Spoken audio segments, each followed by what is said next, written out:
नमस्कार, 10 के दमदार ट्रेड्स में आपका स्वागत है। बीरोर में रहेंगे अगले आधे घंटे और हमारा साथ देने के लिए आशीष बहेती और राजेश सतपुते पिछले शो से बने हुए हैं। साथ ही रचना वैद्य और अमित सेठ भी जुड़ेंगे अपने टॉप ट्रेड्स के साथ। बिग मार्केट वॉइसेस में आज हमारे साथ दो खास मेहमान जुड़ेंगे। फर्स्ट ग्लोबल की चेयरपर्सन और मैनेजिंग डायरेक्टर देवीना मेहरा से होगी एक मार्केट के बिग ट्रेंड्स पर बातचीत, और केडियानॉमिक्स के फाउंडर सुशील केडिया से मार्केट का टेक्निकल सेटअप और कुछ रॉकेट कॉल समझेंगे कुछ ही देर में। लेकिन पहले एक काम करते हैं, एक बार जरा मार्केट का रुख करते हैं। मार्केट में इस समय आज एक clear cut dichotomy, large cap versus mid cap. Nifty चल रहा है मतलब लोअर लेवल से रिकवरी है, लेकिन मिड कैप्स में भारी थोड़ी सी डिक्लाइन आ रही है इस समय। करीब करीब इंडेक्स 200 पॉइंट नीचे, एडवांस डिक्लाइन अब डिक्लाइंस के फेवर में आ गया है और यहाँ पर एक मूव आपको दिखाई देगा। अब आइए आप जरा कुछ स्टॉक स्पेसिफिक मूव्स पर। आज की क्लियर कट स्पेस है पावर में मेटल्स में सबसे ऊपर नैल्को, वेदांता, एनएमडीसी, ये तीनों स्टॉक्स में अच्छा मूव। उसके अलावा पावर ग्रिड अभी F&O के टॉप 2 गेनर्स में शामिल, 4% का मूव यहाँ पर। Chambal fertilisers, Apollo tyres, L&T finance, M&M finance, Trent, ये कुछ और स्टॉक्स हैं जहाँ पर अच्छे मूव्स।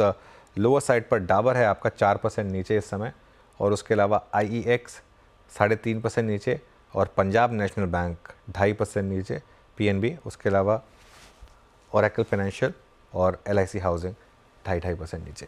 बिरो ये छोटी सी समरी सुनिए अभी, और एक बार ज़रा प्लीज़ सारे मेहमानों को स्क्रीन पे लेके आइए और ज़रा उनसे कॉल्स यहाँ पर इकट्ठा कर लेते हैं।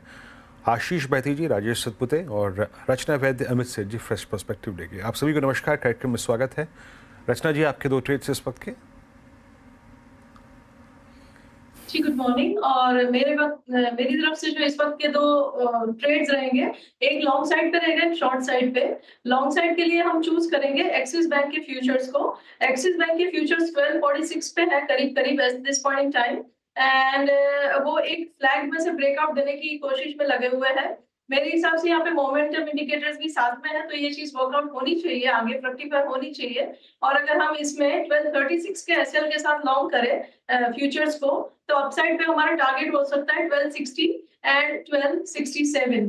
और जो दूसरा स्टॉक रहेगा मेरा, which is on short side, it will be Zomato. I know it is not in futures, लेकिन इंट्राडे में तो फिर भी आप शॉर्ट कर सकते हैं, तो इंट्राडे के लिए ही सही। लेकिन जैसे बजाज हाउसिंग फाइनेंस जिस दिन लिस्ट हुआ था, उस दिन सारे के सारे दूसरे हाउसिंग फाइनेंस कंपनीज गिरे थे। आज यहाँ पे लिस्टिंग भले ना सही, लेकिन कंपटीशन जरूर आ रही है। और ये हायर टाइम फ्रेम चार्ट पे थोड़ा ओवर स्ट्रेच भी है, दो I do have it in my portfolio, but still यहाँ पे ओवर स्ट्रेचिंग तो है ही हायर टाइम फ्रेम पे। तो एक यहाँ पे रिट्रेसमेंट की उम्मीद मुझे है, जो शॉर्ट ट्रेड को प्ले आउट करना चाहिए इंट्राडे के हिसाब से। 1290 के स्टॉप लॉस के साथ अगर इसको शॉर्ट करेंगे, तो आपका डाउन साइड पे इंट्राडे का टारगेट रहेगा 1284 एंड 1279। ओके, अब चलते हैं अमित सेठ के पास। Amit ji good morning. अमित जी, आपकी ट्रेड क्या रहेगी? जी good morning Anuj ji, good morning Viren ji and everybody on the panel. Anuj ji, इस समय की जो दो ट्रेड्स रहेंगी, दोनों लॉन्ग साइड में रहेंगी। पहला ट्रेड रहेगा क्यूमिंस इंडिया में। यहाँ पे अगर हम देखें तो स्टॉक एक काफी टाइट कंसोलिडेशन से बाहर आने की कोशिश कर रहा है। सारे मूविंग एवरेजेस कंप्रेस्ड हैं, और जिस हिसाब से स्ट्रक्चर है, तो यहाँ पे एक एक्सपेंशन की जगह बन रही है। करंटली प्राइस इसका 3898 का है। इसे बाय करें with stop loss of 3840 and targets यहाँ पे लगभग रहेंगे 4000 रुपए के। दूसरा स्टॉक जो मेरा रहेगा वो फार्मा से रहेगा, लुपिन में एक हमने पुल बैक देखा था, और उसके बाद एक हम नीचे के लेवल से रिकवरी देख रहे हैं। स्टॉक ने आज अपना ट्रेंड एमआर रिगेन किया है, तो यहाँ पे बाय करें with stop loss of 2200 and targets will be 2275। और ये दो ट्रेड्स हो गए। यहाँ पर दो ट्रेड्स और पिक कर लेते हैं। आशीष बहेती जी, आपके दो ट्रेड्स इस वक्त के। Morning Viren ji again. पहला जो ट्रेड रहेगा वो GAIL gas authority of India limited पे खरीदारी की सलाह रहेगी। चार्ट स्ट्रक्चर अच्छा बन रहा है और एक बॉटम से अब स्टॉक वापस रिजेक्ट करने का कोशिश कर रहा है, तो यहाँ पे पोजीशन बनाई जा सकती है। जो स्टॉप लॉस इसमें मेंटेन करना, 220 का एक एसएल मेंटेन करे, 230 के पहले टारगेट एंड 235 के सेकंड टारगेट के लिए इसमें खरीदारी की सलाह है। दूसरा जो स्टॉक में अच्छा लग रहा है वो M&M फाइनेंस का। इसमें एक फ्रेश अटेम्प्ट कर रहा है कि इसका जो रिसेंट हाई था उसे सरपास करने का, और हमें लग रहा है कि यहाँ पे भी पोजीशन बनाई जा सकती है। जो स्टॉप लॉस मेंटेन करना है वो 329 का एक एसएल मेंटेन करे, और 340 के टारगेट के लिए इसमें खरीदारी की जा सकती है। राजेश सतपुते जी, आपकी दो ट्रेड्स। अनुज जी देखिए, दो कॉल्स रहेंगे, वो दोनों बाय साइड के होगा।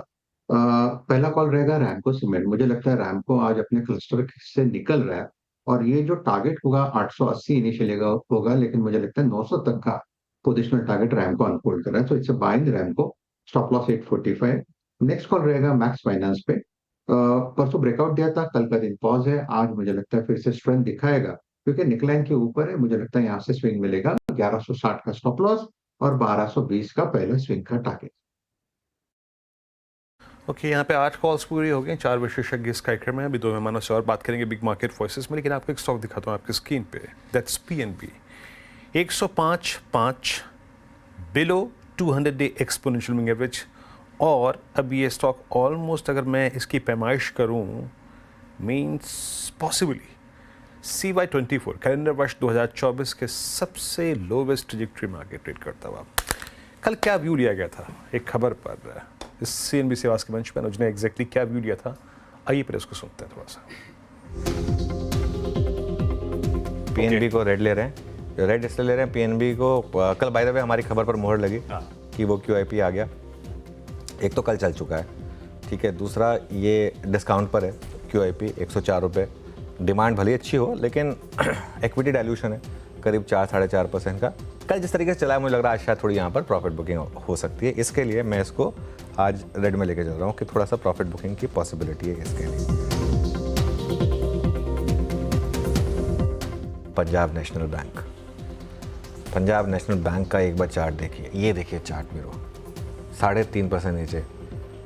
वीरो याद है कल बात हुई थी हमारी कि PNB रेड में लिया था मैंने कि PNB रेड में डेडिकेटेड डिस्कशन हुई थी कि भाई QIP 101 पे ले रहे हैं तो रिटेल क्यों ले 111 पे। कल सपोज करिए आपने लॉन्ग कर दिया PNB, good luck to you, 111 पे ले लिया आपने, आज आ गया 104 PNB का भाव।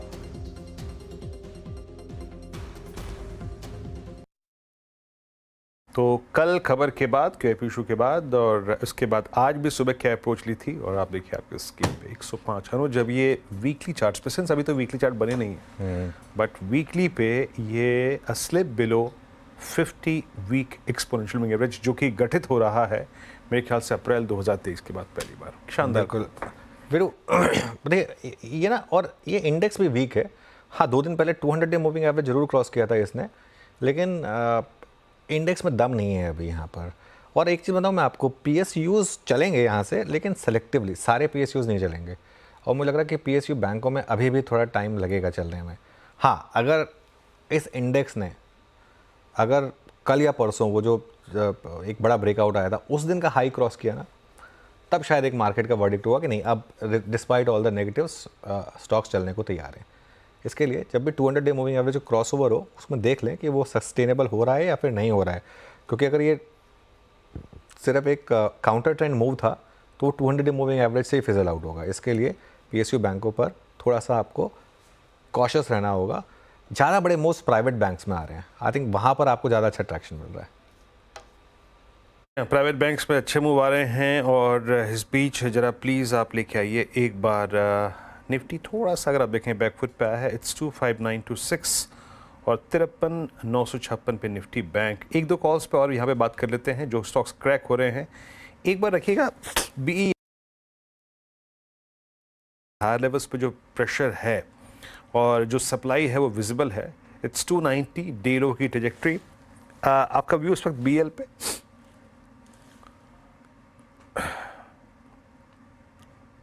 अमित जी, वॉइस नहीं आ रही थी।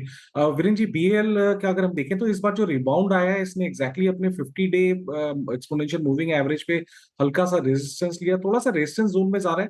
पोजिशनली अगर देखें तो जब तक स्टॉक 295 298 की ट्रेजेक्टरी के ऊपर ना चले तो पोजिशनली थोड़ा सा यहाँ पे एक रेजिस्टेंस आ सकता है। ओवरऑल रिबाउंड मोड में है तो शॉर्ट करने की तो सलाह बिल्कुल नहीं है, लेकिन अगर लॉन्ग जाना है तो 295 के ऊपर जाएंगे यहाँ पे लॉन्ग।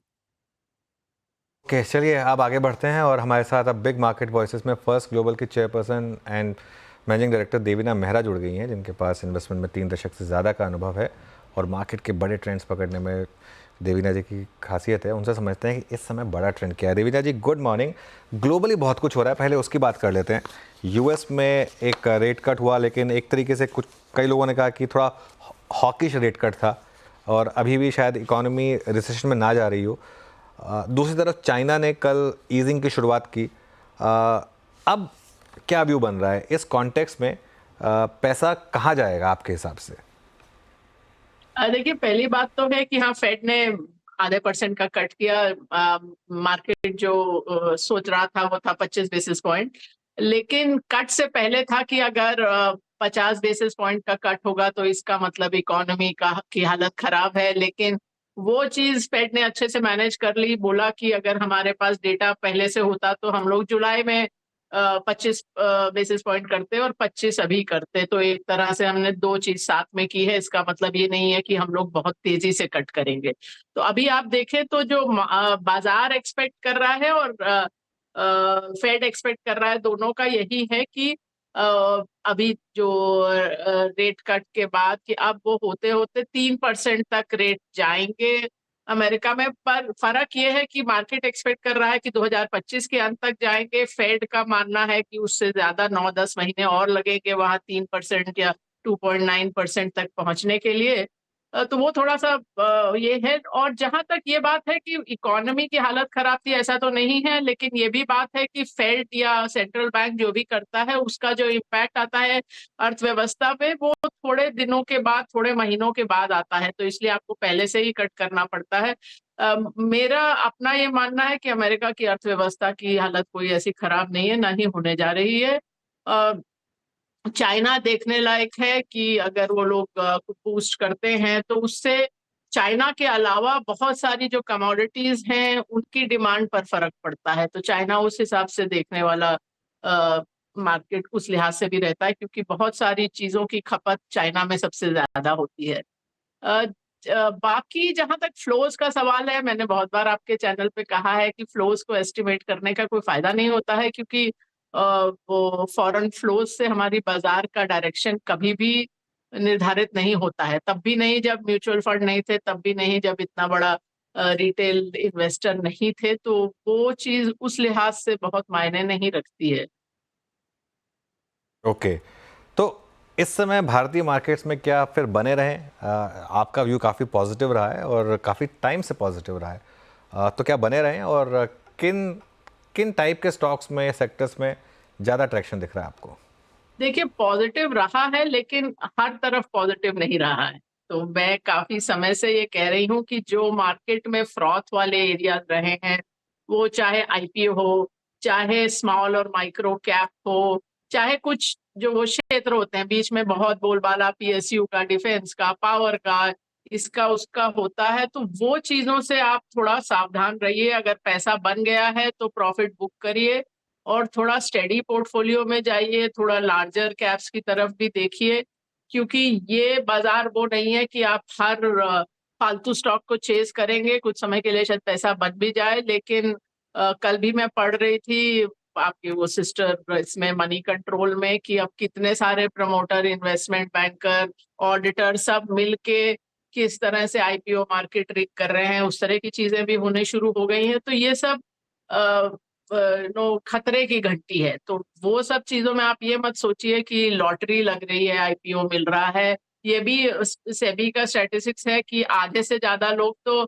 लिस्टिंग के 1 हफ्ते के अंदर आईपीओ से निकल जाते हैं। अगर पैसा बन गया हो तो लगभग 70% लोग निकल जाते हैं। तो ये सब डेंजर साइन है। तो ये आप सोच रहे हैं कि आपसे बड़ा, मतलब जो फाइनेंस में बोलते हैं ग्रेटर फूल, कि आप ढूंढ रहे हैं कि मैं इस भाव पे ले लूं या और मैं आगे किसी को इससे ज्यादा भाव में बेच दूं, चाहे उस चीज की उतनी वर्थ है कि नहीं है।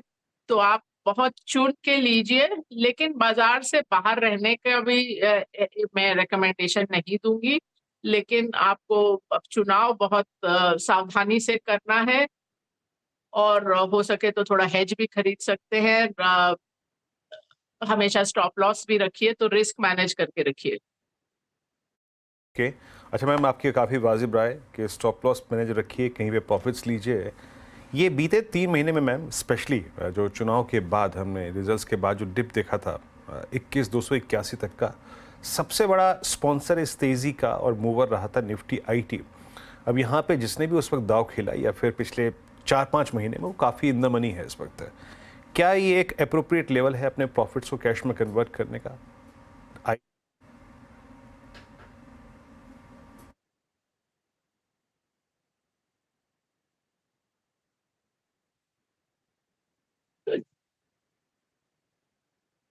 जहां तक आईटी का सवाल है, हम उसमें ओवरवेट रहे हैं।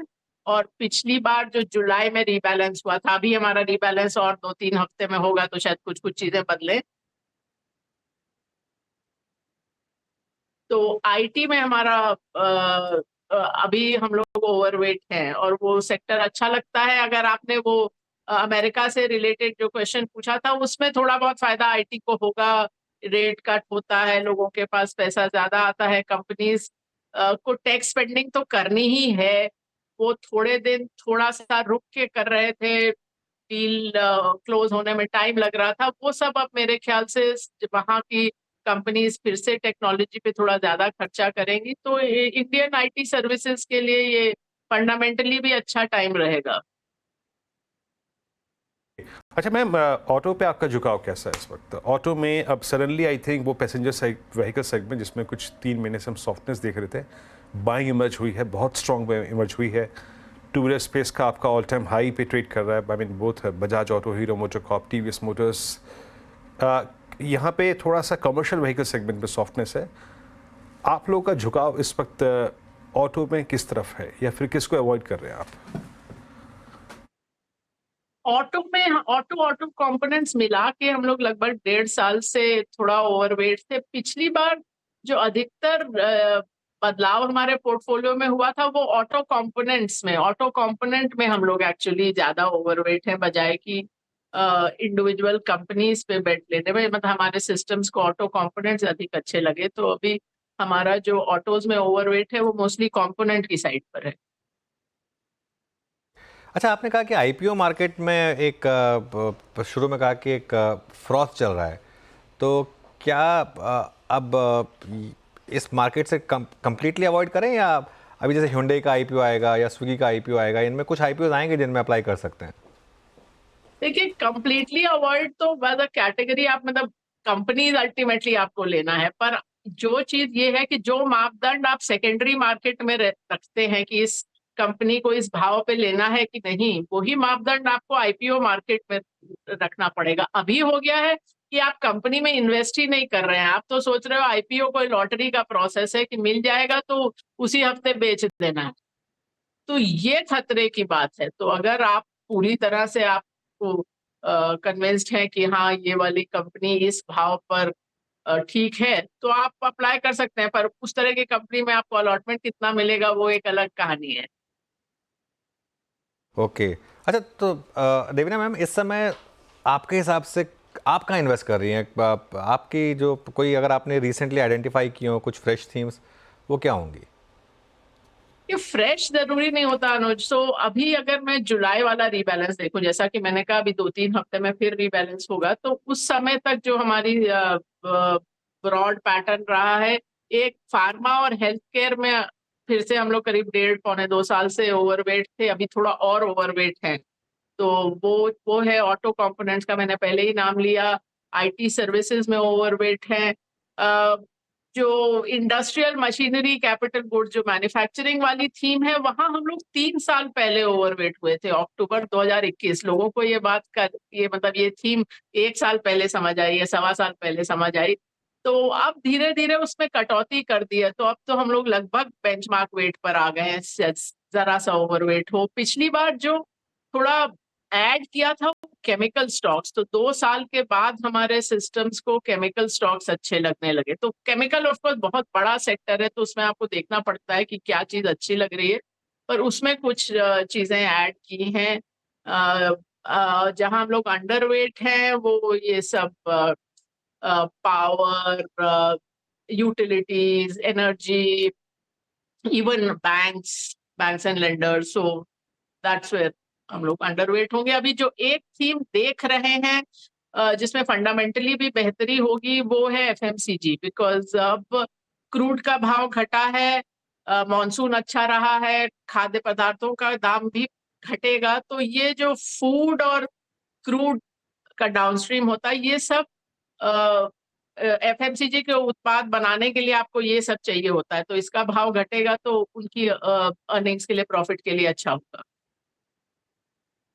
ओके मैम, अच्छा मैं इनफैक्ट देवीना मैम आपसे एफएमसीजी पूछने ही वाला था, जिसका कमेंट आपने कर ही दिया और इंक्लूड कर ही लिया आंसर को। एक दो पॉकेट्स जिनमें CY24 में from I think mid of 23 बहुत अच्छा पैसा बना है। हमने देखा था 2022-23 की साइकिल में वाइट गुड सेगमेंट में पैसा नहीं बना था, लेकिन इस बार हेवल्स में, वोल्टास में, इलेक्ट्रॉनिक मैन्युफैक्चरिंग में डिक्सन, इन्होंने बहुत अच्छा पैसा बना के दिया। PLI में भी ये लेवल्स क्या है मैम? ये प्रॉफिट्स को कैश में कन्वर्ट करने के लेवल्स हैं? आप लोगों ने क्या किया, क्या क्या इंक्लूडेड था आप लोगों के पास व्यू इस वक्त consumer durable white good segment में? देखिए, व्हाइट गुड्स में हमारे पास कुछ बहुत विशेष एक्सपोजर था नहीं। एफएमसीजी भी अभी हमारा कोई बहुत ओवरवेट नहीं है, पर जैसा आपने बोला कि नया क्या चीज देख रहे हैं, तो वो देख रहे हैं कि उसमें क्या बदलाव आता है। जैसे कि चाइना भी देख रहे हैं ग्लोबल में कि वहाँ क्या बदलाव आता है, तो वो उस स्थिति में है। तो अभी कोई ऐसा नहीं है कि बहुत अच्छा लग रहा है या अभी डिसीजन ले लिया है, निर्णय ले लिया है कि ओवरवेट होंगे, वो नहीं है। ओके चलिए मैम, बहुत बहुत शुक्रिया आप आज इस बातचीत में शामिल हुई और सभी सेक्टर्स पे और सभी आई थिंक स्पेसेस पे अपनी राय रखी आपने। बहुत बहुत शुक्रिया मैम। इस बीच आते हैं निफ्टी पर। निफ्टी हल्का सा रिट्रेस होकर करीब 25,915 पे। बैंक निफ्टी हालांकि अभी भी अपने उस एज पे ट्रेड कर रहा है। कुछ यहाँ पे इंडिविजुअल ट्रेड्स को स्पॉट कर लेते हैं जो कि अच्छा कर रहे हैं। एक बार आप लेके आइएगा बजाज फाइनेंस। रचना जी, बजाज फाइनेंस पे आपका टेक 7580, वो 3-4 दिन की कूलिंग ऑफ के बाद आज एक बार फिर से मूव जनरेट करता हुआ, आपका टेक इस वक्त मैम? जी, बजाज फाइनेंस की जहां तक बात है, it is very strongly placed, trend भी अच्छा है और ये लोकेशन जहां से मूवमेंट शुरू हो रही है वो भी अच्छा इंपॉर्टेंट सपोर्ट से शुरू हो रहा है। तो मेरे हिसाब से यहाँ पे एक पोजीशन बनानी चाहिए। आज के मॉर्निंग के लो को ही एसएल बनाना चाहिए विच इज अराउंड 7500। और अगर ये चीज वर्कआउट हो गई जैसे दिख रही है तो this can go toward 7790। Okay चलिए, बजाज फाइनेंस पर एक व्यू। अब एक काम करते हैं, एक बार गोल्ड देखते हैं वापस। 76,000 क्रॉस किया आज MCX गोल्ड ने। एक बार रेट देखते हैं आप कहाँ पर है, क्योंकि आई थिंक करीब 15 मिनट पहले वो क्रॉस हुआ था 75,170 पर इस समय।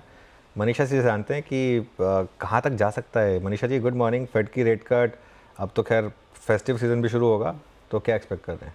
जी अनुज, 2010 के बाद इतनी ज़्यादा तेज़ी किसी साल में अगर देखने को मिली है तो वो 2024 में है। ऑलमोस्ट 28% की तेज़ी हम इस साल में बनता हुआ देख चुके हैं। 5% की बढ़त सितंबर में है। और ये जो 75,000 के रेट्स आपने देखे हैं, ये फ्रंट मंथ है। जो नेक्स्ट फ्यूचर है जिसमें ज़्यादा लिक्विडिटी है वो 76,000 पे है। और अगर आप इसको फिजिकल मार्केट में लेने जाएंगे तो इसके ऊपर GST लगेगा, मेकिंग चार्जेस भी लगेंगे। तो जो फिजिकल मार्केट्स हैं गोल्ड के लिहाज से वो 77-78,000 24 कैरेट के लिहाज से ऑलरेडी यहाँ पर आ चुकी हैं।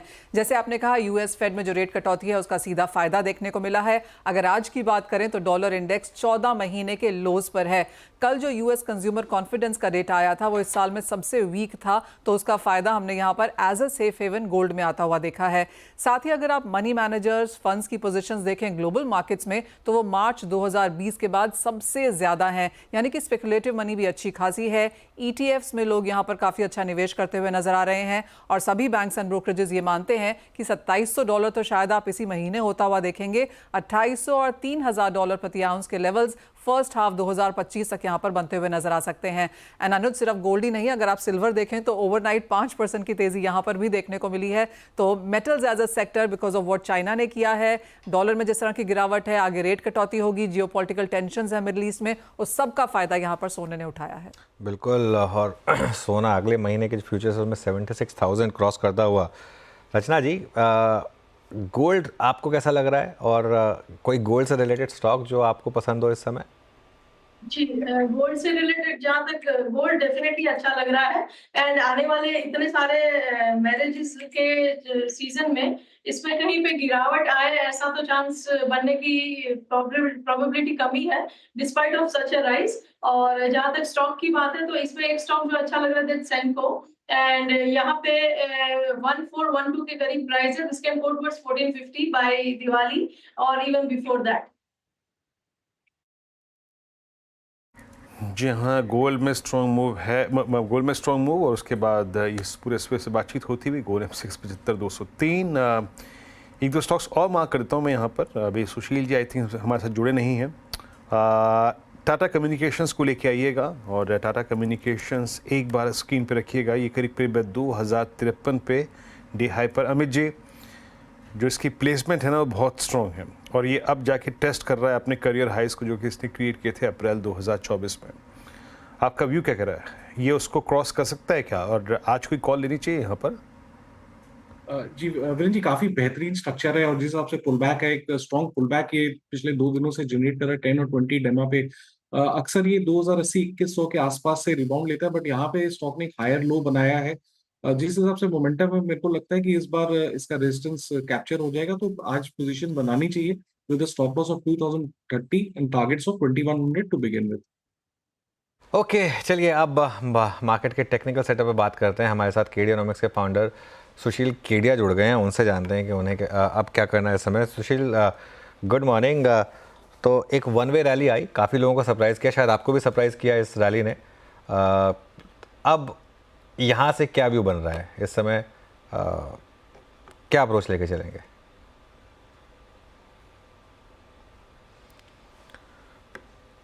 ओके, चलिए वीरू, आई थिंक कुछ और ट्रेड्स ले लेते हैं क्योंकि वो कनेक्शन शायद एस्टेब्लिश नहीं हो रहा है। जी अनुज, एक दो ट्रेड्स मार्क करते हैं यहाँ पे। हमने लास्ट टाइम जो ट्रेड मार्क किया था वो था बजाज फाइनेंस, इस बीच उसके बाद टाटा कम्युनिकेशन और एक बार आप लेके आइएगा गोदरेज प्रॉपर्टीज़ भी, क्योंकि गोदरेज प्रॉपर्टीज़ इस वक्त 3250 पे, दैट मीन्स ये अपने करियर हाइस की तरफ बढ़ता हुआ। रचना जी, परसों, कल और आज ये जो फोर्स है ना, आई थिंक थोड़ी सरप्राइज भी कर रही है, बट फोर्स है तो है। अब ये अगस्त फर्स्ट वीक का हाई क्रॉस करने की तैयारी करता हूँ मैं। गोदरेज प्रॉपर्टीज पे आपका टेक? जी, गोदरेज प्रॉपर्टीज पे इसीलिए हमने थोड़े टाइम पहले भी बोला था और सोशल मीडिया पे भी डाला था, क्योंकि चार्ट सेटअप में इतनी स्ट्रेंथ थी कि ये मोमेंटम इतनी जल्दी खत्म नहीं होने वाला है। And I still tell you ये 3390 तक जा सकता है। अभी यहाँ से 100-125 रुपए की और फर्दर मूवमेंट बिफोर दिवाली आ जाए, it won't be surprising at all. यहाँ पे गोदरेज प्रॉपर्टीज 3251 पे डे हाई पर आके ट्रेड करता हुआ, अच्छा मूव यहाँ पे। बट PSU बैंक्स जो है ना, वो इस वक्त जो हमने PNB पे बात की थी उसका इम्पैक्ट क्लियरली विजिबल है। आपकी स्क्रीन पे बैंक ऑफ बड़ौदा लेके आइए please. Nifty PSU bank index 3723। Bank भले ही एक हो जिसने आई थिंक ये जिसके साथ ये इशू रिलेटेड था, लेकिन वो वीकनेस पूरे सेक्टर में स्प्रेड होती हुई, तो वीक यहाँ पर इस वक्त निफ्टी PSU बैंक इंडेक्स डीलों पर वीकनेस है। अच्छा, मैं पॉसिबली इस कार्यक्रम का जो आखिरी एक टेक्निकल चेक ले रहा हूँ, that's I think Indian hotels. ये रखिएगा स्क्रीन पे, इट्स 713 डे हाई पर और लोअर शैडो काफ़ी वाइड हो चुकी है, जो कि इंडिकेट कर रही है कि कल का प्राइस जो है वो ओवरटेक करने के बहुत चांसेस हैं। अमित जी, आपका टेक इंडियन होटल्स पे इस वक्त? जी, काफी स्ट्रॉन्ग स्ट्रक्चर है, कंटिन्यूएशन ट्रेड है। वीरेंद्र जी, इसका लगभग बाय कॉल आया था लगभग 702-703 में, जब एक स्विंग ब्रेकआउट यहाँ पे हुआ था और वो कंटिन्यू हो रहा है। लॉजिकल टारगेट 725 से 730 के हैं, लेकिन अगर किसी की पोजीशन है तो 707 रुपए का स्टॉप लॉस लगाएं for targets of 725 to 730। Okay, बहुत बहुत शुक्रिया रचना जी और अमित जी, आप सभी का इस कार्यक्रम में शामिल होने के लिए, सभी स्टॉक्स और इंडेक्सेस पे रखने के लिए। फिलहाल निफ्टी को इस पर स्क्रीन पे लिखे आइएगा थोड़ा सा बैकफुट पे। It's now I think 25916। Bank Nifty 54,000 की दहलीज के ऊपर 54 अंकों पर ट्रेड करता हुआ, बट प्रेशर पॉइंट एक बार फिर से आज निफ्टी IT। एक ब्रेक का वक्त है और ब्रेक के बाद नीरज जी होंगे और ट्रेडर्स हॉटलाइन में आपके तमाम प्रश्न जो अटके हुए हैं, आप किसी की कॉल्स के साथ किसी कॉल में सब सुलझाएंगे। नीरज जी, आज थोड़ा सा बैकफुट पे, थोड़े से सुस्ताते हुए। हाँ, इतनी बड़ी तेज़ी के बाद तो थोड़ा सा बनता ही है और ऐसा भी कुछ खास दिक्कत नहीं दिख रही मुझे। और सोने की चमक दिन दूनी रात चौगनी बढ़ रही है और आगे दिवाली धनतेरस है, तो लोगों की धड़कनें भी बढ़ रही होंगी कि सोना कैसे खरीदेंगे, बहुत महंगा हो गया। खैर चलिए, छोटा सा ब्रेक लेते हैं और उसके बाद लौट के आके फिर आपके सवालों के जवाब दिए जाएंगे।